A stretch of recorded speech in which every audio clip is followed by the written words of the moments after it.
बघू शकता तुम्ही, बघा किती सुंदर होतं आहे बघा. हे बघा किती सुंदर तेल सुटले बघा त्याला. थोडीशी आपण हळद पण टाकूया.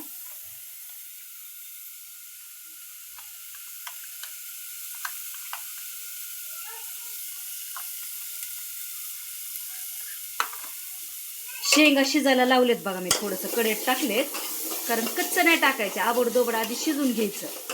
बघू शकता मी शेंगा लावल्या शिजायला.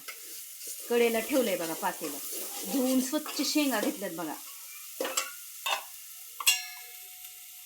थोडासा मटण मसाला टाकूया बघा, थोडासा, लई नाही, गॅस बारीक करते, करपण ना ते. बघू शकता किती सुंदरशी भाजी बघा.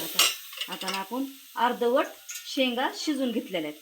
तुम्ही बघू शकता मी कसं केलंय ते बघा.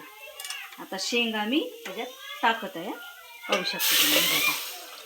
मस्त टाकल्यात बघा. आता कसली करी, मस्त भाकरीवर चुरून खायची बघा, झणझणीत कालवण, मस्त करी बघा. तुम्ही पाहू शकता कशी शेवग्याची करी झाली. हे बघा, पाहू शकता तुम्ही, सुंदरशी अशी करी झाली बघा.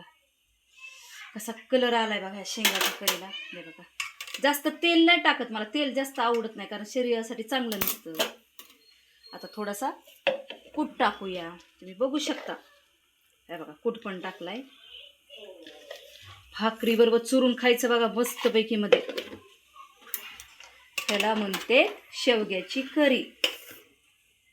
पाहू शकता तुम्ही किती सुंदर. बघितल्या मी शेंगा कशा शिजून घेतल्या, थोड्या अर्धवट शिजून घेतल्या.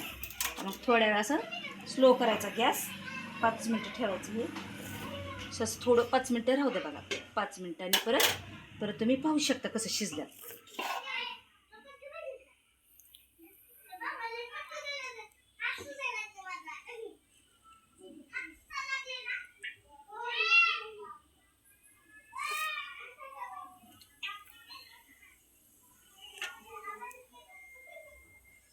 तुम्ही पाहू शकता, कारण आपण अर्धवट शिजून घेतल्या होत्या ना. हे बघा, पाहू शकता कसा कलर आलाय बघा. बघू शकता तुम्ही. आता थोडंसं नॉर्मल मला आवडतं, मी वरून तेल टाकते बरं का. हे बघा, थोडंसं तेल टाकले कारण तर्री येण्यासाठी थोडंसं.